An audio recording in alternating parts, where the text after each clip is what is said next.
Hi everybody, my name is David. Sitting right by me is Rodrigo Carrillo. Say hi. Hi. And welcome to Alma's Can TV program. Like I said, my name is David. I'm going to show you guys a couple things. So Alma, if you go to our webpage at www.almachicago.org, you'll see a little bit more about Alma and our resources, our mission, and everything about us, right?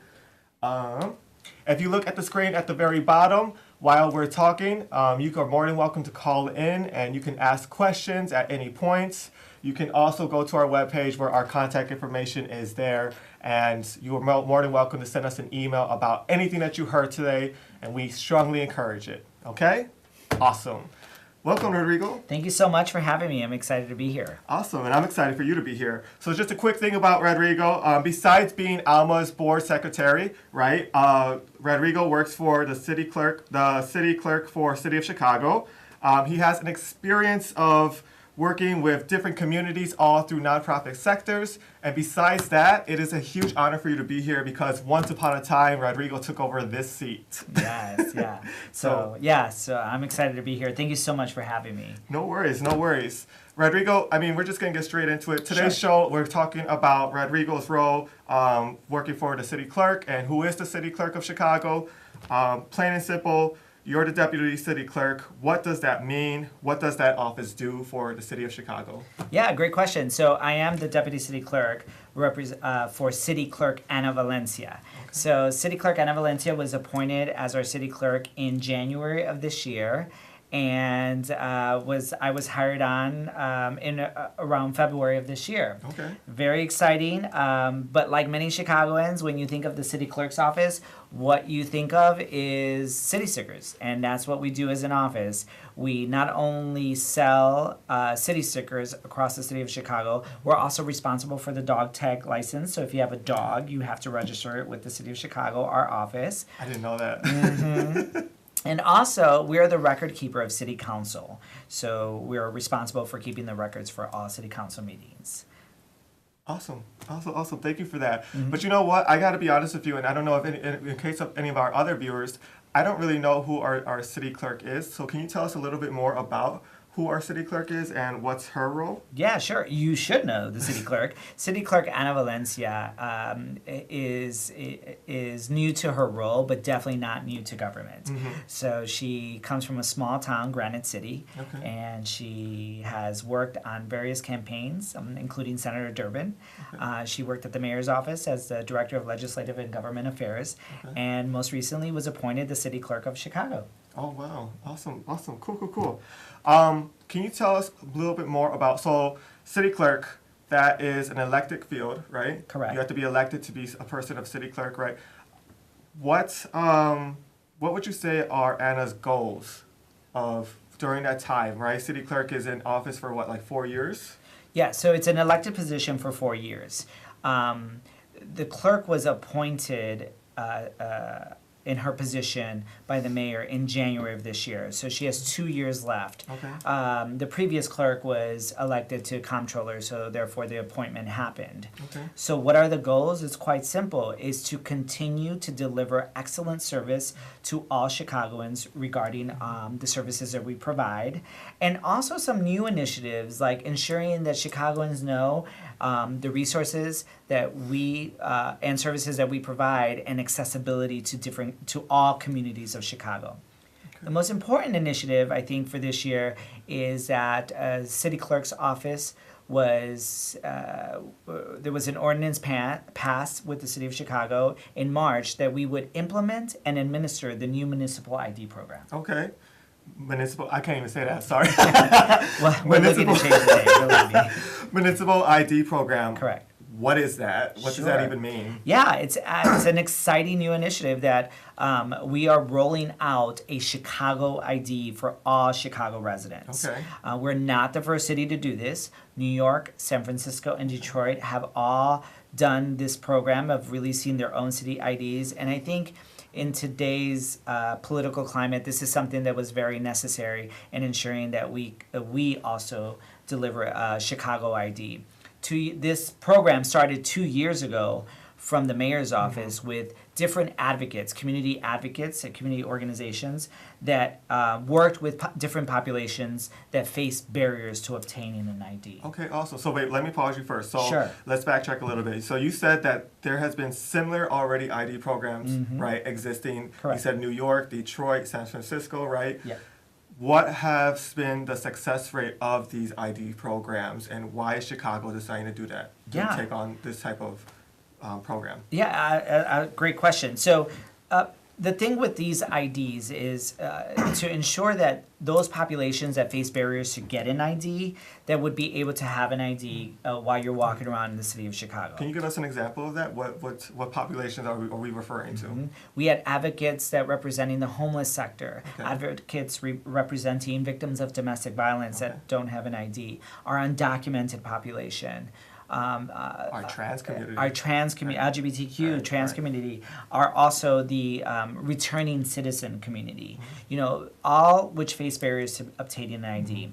Now, your question was about the three cities and their success. Well, New York was very successful because when they rolled out their city ID program, they had an extensive list of documentation to make it easier to obtain an ID. And this list of documentation ranged from high school transcripts to utility bills to foreign passports. So different documentation that's on there that's very extensive that didn't match the state. So you mean I don't have to dig out my social security card, which is somewhere in a couple safes? That's an optional form of identification, but it is not the only form. Okay. San Francisco was very, very successful with their ID. It looks like we have a caller. Caller, Sure. go ahead. Hello?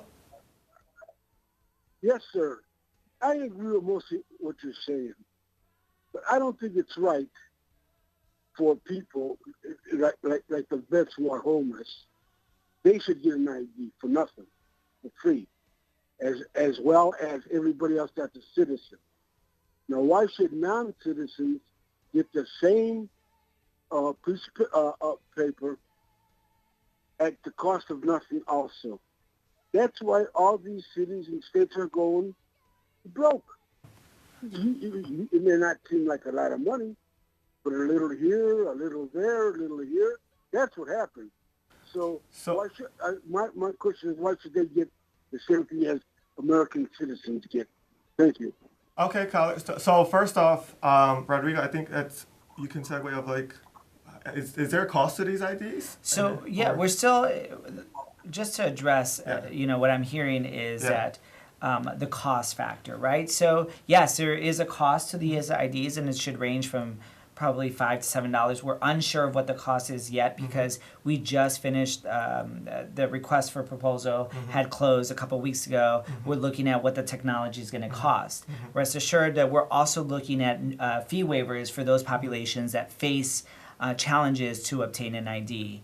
So that is something that we're still in the process of working out and what that's going to look like. So this isn't some mandatory thing that we're just saying Absolutely that everyone not. has to grab these IDs No. and that if they don't have it, we're just going to give it to them for free. This is No, something no, that's an opportunity for those who are going through or have some barriers to obtaining identification, correct? Yes, absolutely. So this is it's creating a city ID that all residents should want to have, right? So this is not something that we're making mandatory. It's a complement to a state ID.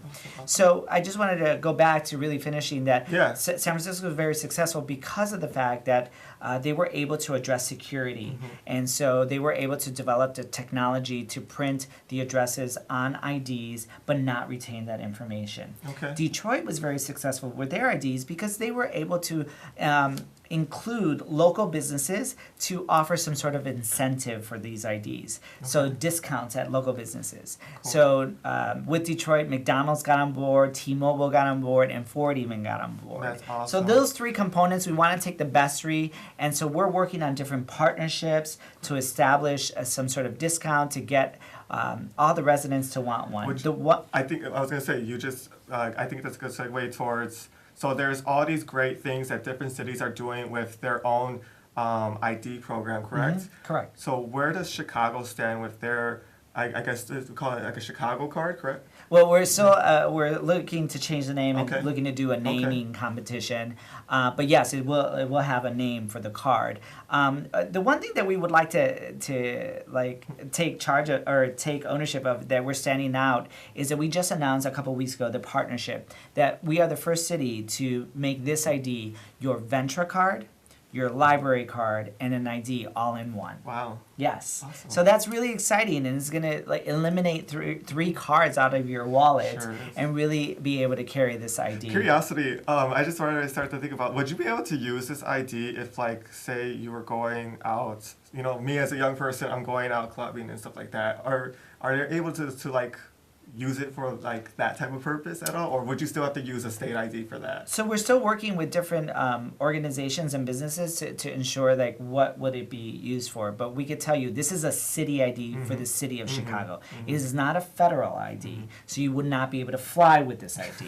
You would not be able to travel with this ID. But within the city limits, we're looking at establishing different partnerships and with businesses to see if they will accept this ID.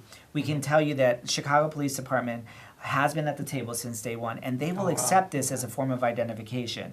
This is a valid government ID in the city of Chicago. I just want to make sure that that's very clear. That's awesome. That's awesome. And then, so I'm also thinking about, so you said that the card can also be used as a venture card, right? So what does that look like in terms of security, or what are the conversations in security? I know that you talked about how when printing the ID that you guys are looking at technology that isn't copying the address, right, or saving any type of information, but where's the security in terms of just like using it with funding on it or money on it?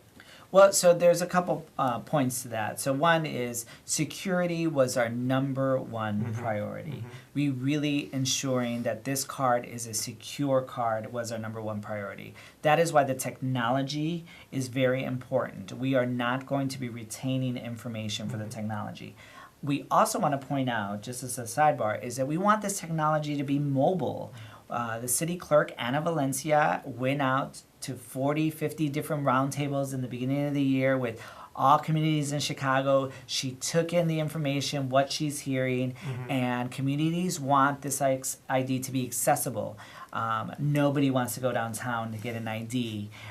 So therefore, we want this technology to be mobile, where we're coming out to different organizations, community organizations, and printing these IDs on site. Oh, wow. So yes, that is what we're addressing. But in terms of the technologies with the library and the CTA, our technologies, our systems do not speak. Okay. So even though this can be your venture card and your library card and your ID, for us, that information does not speak. So you can choose to enter your information with CTA or the library, but that is not information that talks to our system. That sounds awesome. Yes. That's really awesome. Cool. I mean, I'm glad that the city clerk is looking to really support and help those who are struggling through identity barriers, such as, like they aren't able to receive an ID. And I'm glad that she also considered the community's voice in that and went out into the community and went, as you said, went to multiple roundtables to obtain, questions and answers and what are some of the challenges that are out there. Just to point out, when we talk about, the city clerk, how you say that it's great that she did that. Well, that's one of her goals. This is who she is. She really believes in having everyone at the table for your voice to be heard.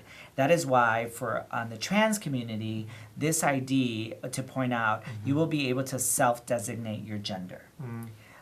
I know that there is some issues or some documentation that you have to bring with the state ID, but with us, you will be able to self-designate your gender. And we do have a non-binary option for that. So it is something that's going to be huge for the trans community, for the LGBTQ community, for them for all of us to know that this ID exists. That's awesome. And it validates us as human beings. Like, you are a resident of this great city. You should be able to prove that you're a resident of this great city.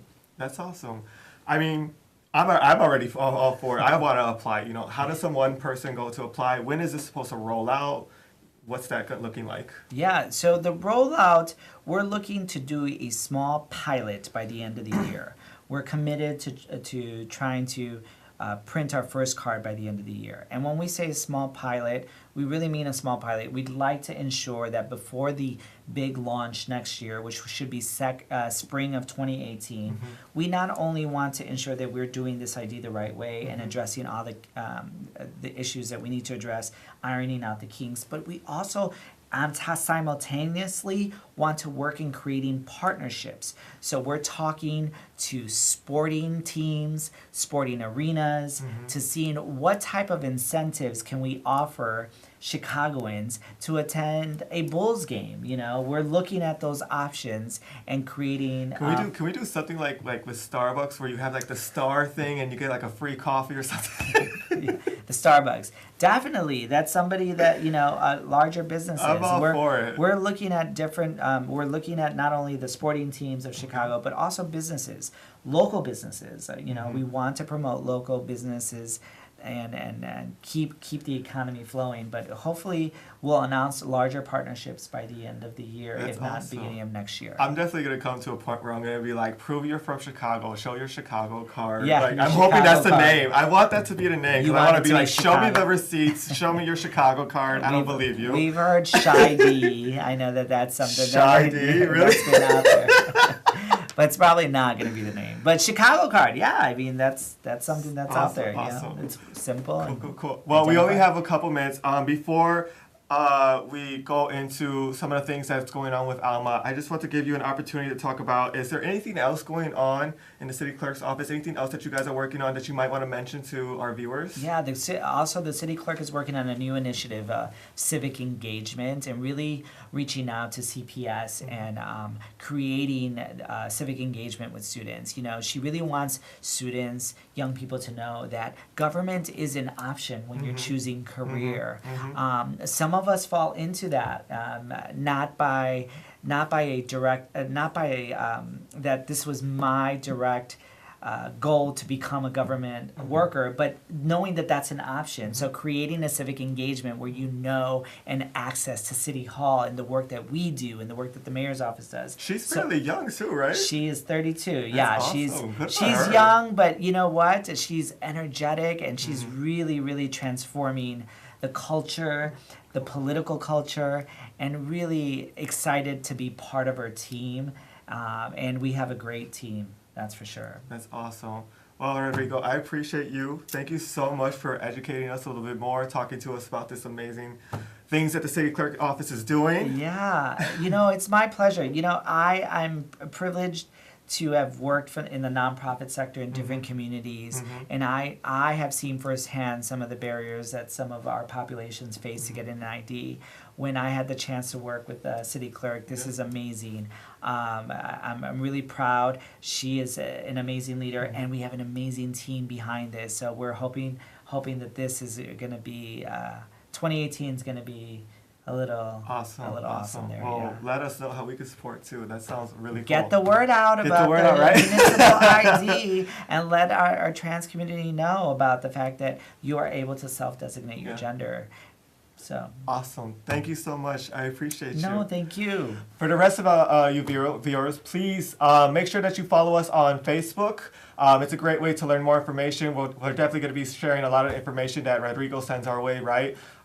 We post up all of our Also, events. Go for it. Our website, shycityclerk.com, There you there's go. a frequently asked questions there. Does our city clerk have a Facebook too that she posts up? She does. She has Facebook. There's social media all over. Awesome. So go ahead, follow our city clerk on social media. Follow Alma. Make sure to check out our webpage at www.almachicago.org, right?